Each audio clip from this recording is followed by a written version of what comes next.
प्रश्न है, प्यारे के मिलने की युक्ति कौन सी करनी चाहिए। पहले सच्चे धर्म की खोज करनी चाहिए, फिर उसके संतों की सेवा और संग करना चाहिए। जब साधुओं में कोई ऐसा दृष्टि आवे कि जो धर्म के मार्ग को भली प्रकार बतला सकता हो, संशय को दूर कर सकता हो, पारख पद दिखला सकता हो, आत्मज्ञान का मार्ग समझा सकता हो, ऐसे संत को पाकर अपने को धन्य जाने, उसी को गुरु बनावे, श्रद्धा और प्रेम के साथ गुरु की सेवा भक्ति करे, उससे कभी न फिरे। गुरु करने के पीछे उससे श्रद्धाहीन हो जाने की अपेक्षा पहले ही गुरु को भली प्रकार पहचान कर उसके गुण दोष की परीक्षा कर लेनी चाहिए। गुरु कर लेने के बाद दोष दृष्टि करना ठीक नहीं, अपने गुरु के चरण की धूल हो जाना सही है। इस बात को श्रद्धा और विश्वास पूर्वक भली प्रकार निश्चय रखे कि गुरु कृपा से गोविंद मिलेगा, गुरु की ही मूर्ति में से गोविंद प्रकट होगा। गुरु चेले की पहचान और चिन्ह क्या है। गुरु के 4 लक्षण हैं, चेले के भी 4 चिन्ह हैं।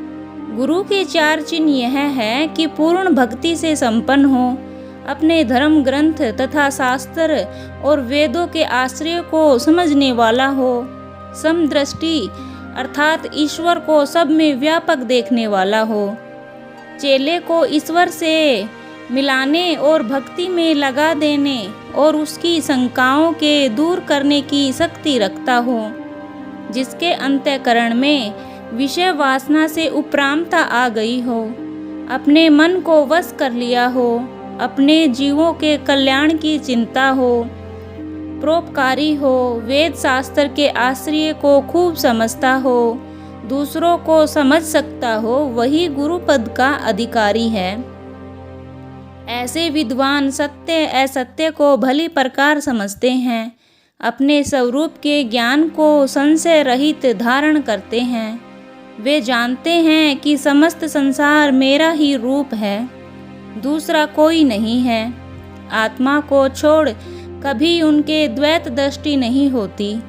सब मनुष्य को सत्य पुरुष की भक्ति और प्रेम में दृढ़ कराते हैं। श्रद्धा, भक्ति, प्रेम, शौर्य आदि देवी गुणों के स्वरूप होते हैं। धन्य है वह पुरुष जिनको ऐसे गुरु मिलते हैं। गुरु शब्द का अर्थ गु अंधियारे जानिए, रू कहिए प्रकाश, मिटी अज्ञान ही ज्ञान दे, गुरु नाम है तासु।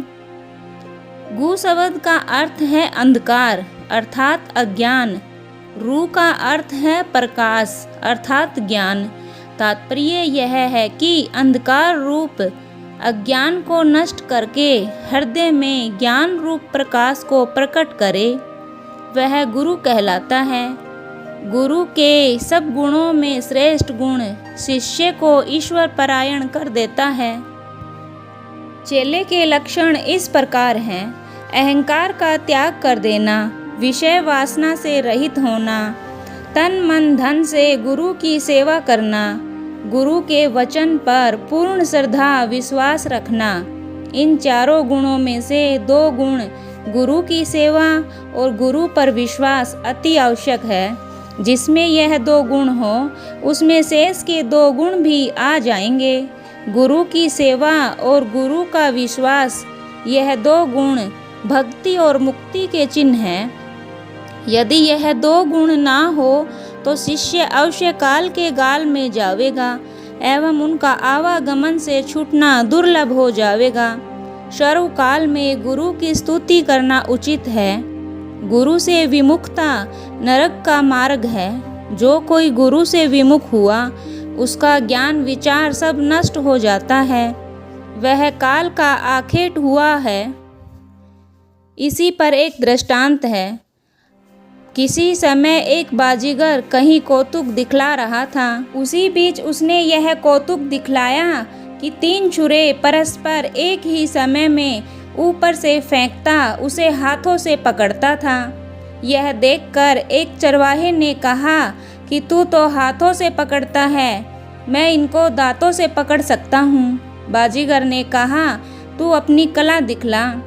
उस चरवाहे ने एक छुरी को लेकर इस प्रकार फेंकना और दांतों से पकड़ना आरंभ किया कि जब वह छुरी फेंकता तब नीचे आते आते उसकी मुठ ही दांत पर आकर गिरती। चरवाहे की यह लीला देखकर लोगों को बहुत आश्चर्य हुआ। बाजीगर ने चरवाहे से पूछा कि तूने यह विद्या कहाँ से सीखी? उसने कहा, मैंने किसी से सीखी नहीं, वरन स्वयं मुझे आ गई। बाजीगर ने बहुत प्रकार से पूछा पर उसने गुरु स्वीकार नहीं किया। तब बाजीगर ने कहा, जब तू गुरु स्वीकार नहीं करता तो अच्छा फिर तू यही कौतुक दिखला। उस चरवाहे ने फिर कौतुक दिखलाना चाहा, पर अब की बार मुठ के बल से गिरने के बदले छुरी नोक के बल गिरी, जो गिरते ही कंठ के अंदर घुस गई। वह मरने लगा। उस बाजीगर ने उसे फिर पूछा कि अब भी तू कह दे, तूने ये विद्या कहाँ से सीखी? चरवाहे ने उस अवस्था में स्वीकार किया कि मैंने बुगले को देखा था कि मछलियों को ऊपर फेंकता है, उनके नीचे आते आते मुंह में निगल जाता था। मैंने भी वैसे ही अभ्यास करना आरंभ कर दिया। बाजीगर ने कहा, तेरा गुरु तो अवश्य था, तूने इनकार क्यों किया? गुरु से विमुख होने का यही फल है। अब तेरी मृत्यु आ गई। थोड़ी देर में वह चरवाहा मर गया। हमें भली प्रकार स्मरण रखना चाहिए कि गुरु विमुख जन कभी सफलता नहीं पाएंगे और गुरु की सेवा और भक्ति करके अपनी मनोकामना सिद्ध कर लेते हैं। उनका प्रभाव बढ़ता है, सब प्रकार की कला कौशल और विद्या प्राप्त होती है। इसी पर एक और कथा है। एक समय पांडव और कौरवों के बाण विद्या के गुरु द्रोणाचार्य के पास एक भील ने आकर कहा कि मुझे बाण विद्या सिखला दो। द्रोणाचार्य ने उत्तर दिया, मैं तुझे बाण विद्या नहीं सिखलाऊंगा, तू भील है, इस विद्या को सीखकर बहुत अत्याचार और हिंसा करेगा। वह निराश होकर चला गया। वन में पहुंचकर उसने द्रोणाचार्य की एक मूर्ति स्थापित करके बड़ी प्रतिष्ठा श्रद्धा के साथ उसी के सम्मुख अभ्यास करना आरंभ किया। बड़ी प्रेम भक्ति से नित्य प्रति मूर्ति को नमस्कार करता, पूजन करके अभ्यास आरंभ करता। थोड़ी ही दिनों में उसने अपने लक्ष्य को सिद्ध कर लिया। बाण विद्या में ऐसा प्रवीण हुआ कि अर्जुन ने भी उसकी प्रशंसा की।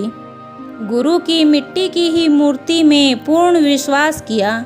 जब तक गुरु में पूरा विश्वास न हो तब तक कदापि सफलता नहीं होती। गुरु कैसा ही क्यों न हो, शिष्य अपनी दृढ़ता के कारण उच्च पद को प्राप्त कर लेता है।